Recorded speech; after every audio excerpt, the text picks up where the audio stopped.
Hello everyone. So I'm here with a new video. You can see here the chapter number 5, the land of ice and snow, Greenland. Okay.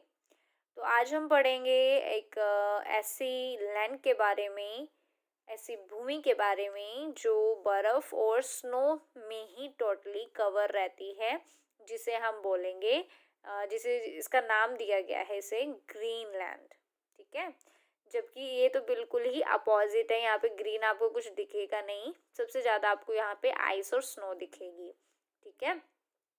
और ये हमारे India में located बिल्कुल भी नहीं है, ये आउट ऑफ इंडिया है. ठीक है. चलिए तो शुरू करते हैं. The region around north pole and south pole are the called polar region. ठीक है. पोलर रीजन बोला गया है जो हमारा नॉर्थ पोल और साउथ पोल होता है उसे. ठीक है. And these regions are very cold, और इन क्षेत्रों को बहुत ही ठंडा माना जाता है. The rainfall is extremely scanty and the polar region are barren because of the scanty rainfall. ठीक है. यहाँ पे बारिश बहुत ही कम होती है और ये बंजर होते हैं एक तरफ से, जो पोलर रीजन होते हैं. ठीक है. क्योंकि यहाँ पे बहुत ही कम बारिश होती है. ठीक है. here the temperature is very low and the land is mostly covered with ice and snow. और यहाँ पे जो टेम्परेचर है, जो तापमान है, वो बहुत ही कम रहता है और यहाँ की जो भूमि है वो ज़्यादातर बर्फ से ढकी ही रहती है. ठीक है.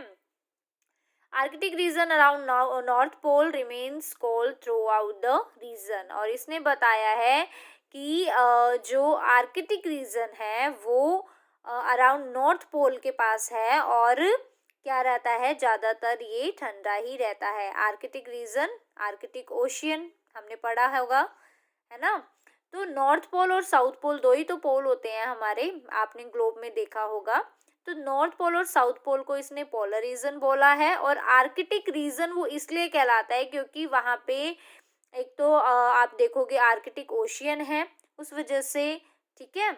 तो वहाँ का एरिया उसको आर्कटिक रीजन यानी नॉर्थ पोल के चारों ओर वही होता है. ठीक है. और वो पूरे साल ठंडा ही रहता है. This region includes the northern parts of Asia, Europe, North America. It is also has Arctic Ocean and thousands of islands. ठीक है जी.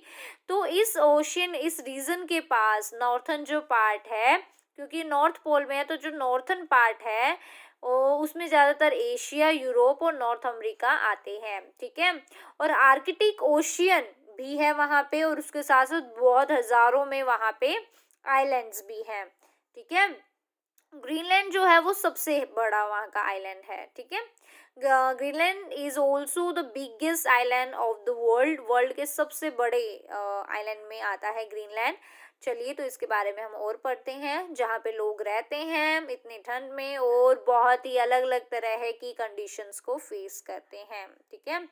सो Greenland, this part of the world is called tundra region. ये जो world का part है Greenland जहाँ पे उसे tundra region भी कहा जाता है. And most of the region is permanently covered with ice and snow. और ज़्यादातर साल के ज़्यादातर महीनों में ये ठंडा और बर्फ से कवर ही रहता है. यहाँ पे आप देख रहे होंगे ग्रीनलैंड आपको दिख रहा है, ये नॉर्थ पोल है. ठीक है. और ये आर्कटिक ओशियन है और इसके पास आप देख रहे हैं एशिया, यूरोप और नॉर्थ अमेरिका भी लोकेटेड है. ठीक है जी. दो लोकेशन इसकी बताइए कि लार्जेस्ट आइलैंड है वर्ल्ड का, एंड दो it is part of north America, और ये नॉर्थ अमेरिका का पार्ट है ग्रीनलैंड. ठीक है. And it is province of Denmark. और डेनमार्क की ये क्या है, एक तरह से इसने जो बताया है राजधानी है. डेनमार्क आपको दिखाई दे रहा है. It is 16 kilometre away from Canada. और यहाँ कैनेडा जो है उससे ये 16 किलोमीटर की डिस्टेंस पे है. ठीक है. It lies in Arctic Ocean. It is very close to north pole. ये आर्कटिक ओशियन के पास आपको दिखाई दे रहा है.